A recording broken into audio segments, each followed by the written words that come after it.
High school.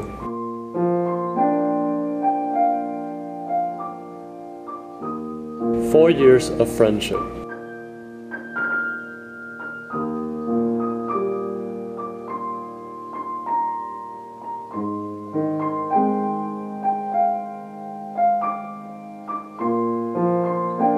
Relationships.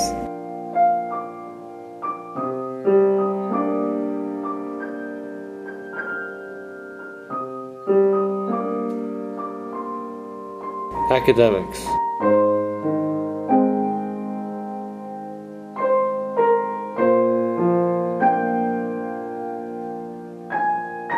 School spirit. But there were also struggles. I am literally nobody. I am defined by my grades, how smart I am. Do you know that kid Josh Lim? Yeah, isn't he the kid with the 4.6 GPA or something? Oh, he's a valedictorian, right? Or he's like #1 in the school? I am described by numbers, not adjectives. In high school, I pursued academics and not friendships. I don't have a group of friends that I hang out with every day. During lunch, I wander alone. Sometimes, I force myself to go out with a group and we have a great time, yet something feels off. Something tells me that I don't belong.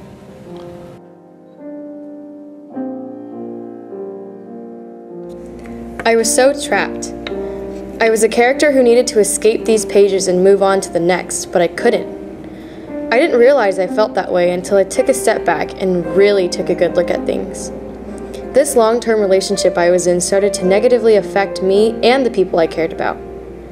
My friends would invite me to hang out with them, but I was too consumed in one person to make time for the rest. I scrolled through my friends' social networks and saw their posts and updates from hanging out together.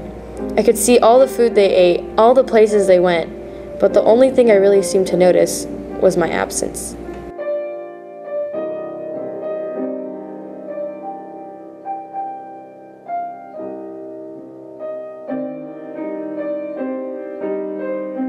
I knew I was gay in 8th grade, and by freshman year I'd already decided.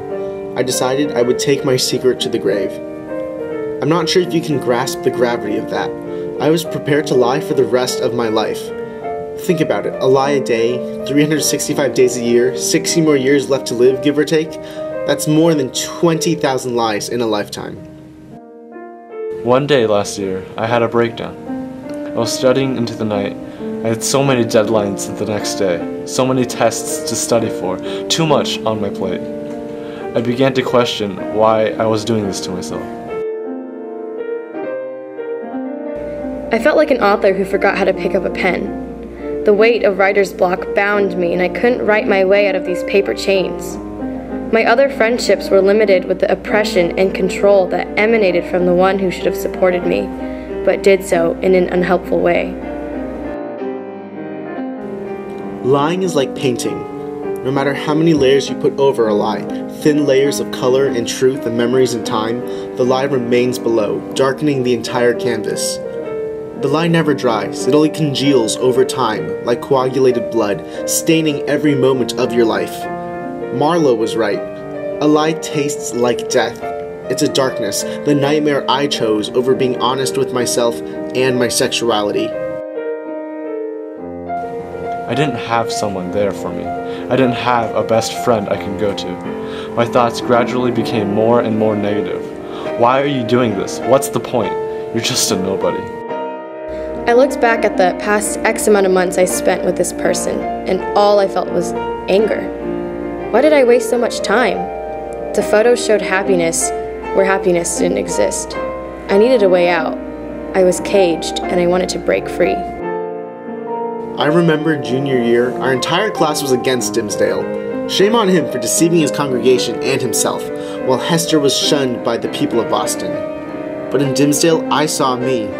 I felt the lie at work in my heart, painting pain and anguish in 1,000 scarlet letters and words.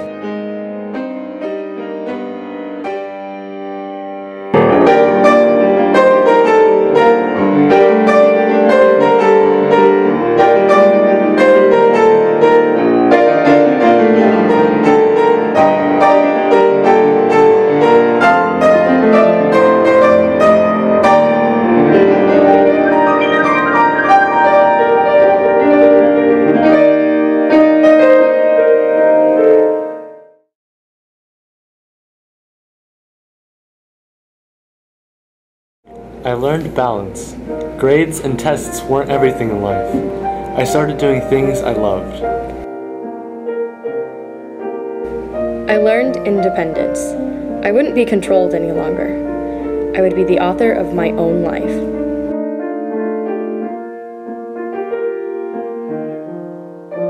I learned truth. I told some of my family, my friends, openness is the first step to peace. High school saw us at our worst.